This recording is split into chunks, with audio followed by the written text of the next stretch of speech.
Hvor mange firmaer har I Danmark? Vi har ét firma. Et firma. Og det er her, Frederik. Hvor mange medarbejdere har I? Eller er I? Vi er 15 medarbejdere. Der er 9, der arbejder med salg. Det betyder, at de sælger nogle varer. De skal tjene nogle penge hjem til butikken, så vi har råd til at betale løn og husleje. Og så er der 2, der arbejder på lageret, og 2, der arbejder i indkøb. De køber varerne ind, som vi sælger. Og så er der 2, der arbejder i vores bogholderi.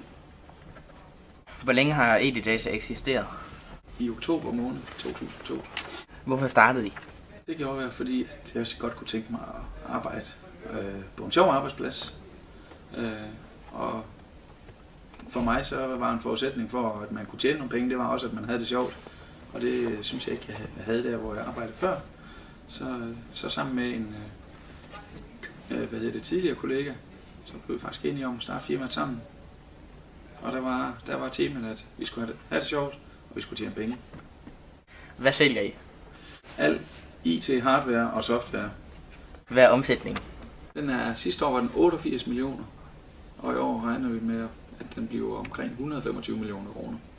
Hvorfor hedder det Edidata? Det gør det, fordi at ham, jeg startede firma sammen med, han hed Martin Elsborg Davidsen. Hvorfor lige Skødstrup? Jamen, det var fordi, det var her, vi boede i forvejen. Og så var det nemt at lægge firmaet her. Er I så glade for, at I ligger i Skødstrup? Nej, der er jo ikke så langt. Det tager 2 minutter at køre herned. Har I nogle fremtidsplaner? Og hvis ja, så hvilke fremtidsplaner har I? Vi vil gerne omsætte for 200 millioner kroner om 4 år. Og være 30 medarbejdere i stedet for 15. Så må vi se, om det holder. Og så vil jeg i øvrigt gerne blive kåret som Danmarks bedste IT-virksomhed igen. Det har vi blevet en gang før. Okay. Hvorfor har I valgt at sælge computer og hardware? Men det var fordi, det var det, jeg havde forstand på. Fra start af, det var den branche, jeg er uddannet inden i. Altså sket noget stort for Edidata? Altså jeg synes jo, det er lidt stort, at vi er blevet nummer 3 i år som Danmarks bedste IT-forhandler. Og jeg synes også, det var stort, at vi blev kåret som Danmarks bedste i 2009.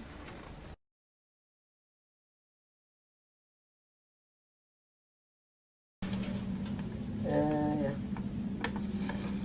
Hvorfor har du valgt at arbejde her i Edidata? Det er fordi, at jeg blev spurgt, om jeg ville arbejde her. I forbindelse med et tidligere job, der blev spurgt, om jeg havde lyst til at komme herud og arbejde i stedet. Og hvordan er det så at arbejde her? Altså forholdene og sådan, hvad I laver? Jamen det er jo super godt. Vi har gode arbejdsforhold. Vi har gode skriveborde og gode kontorstole, og vi har gode personalegoder og sådan nogle ting, og en rigtig god tone blandt medarbejderne, som gør det rigtig fedt at komme på arbejde hver dag. Hvad er det for nogle goder? Det kan være sådan noget med en frokostordning.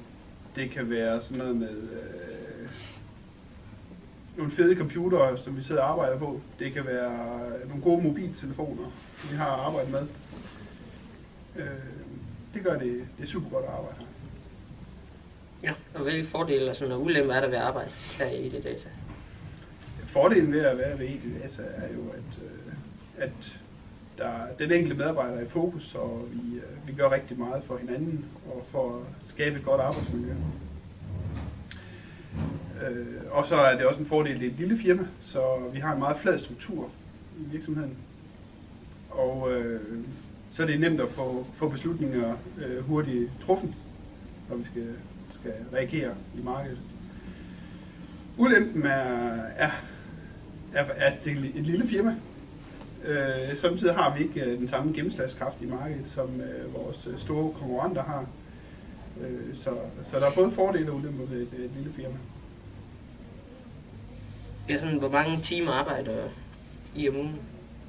Jamen, den normale medarbejder herude arbejder 37 timer om ugen. Så har vi selvfølgelig nogle medarbejdere, som sidder i nogle nøglepositioner, som arbejder mere end det. Vi har nogle medarbejdere, som arbejder omkring 50-55 timer om ugen, men den normale medarbejder arbejder 37 timer om ugen. Og sådan, kan du komme med 3 ord, der beskriver en perfekt arbejdsplads for dig?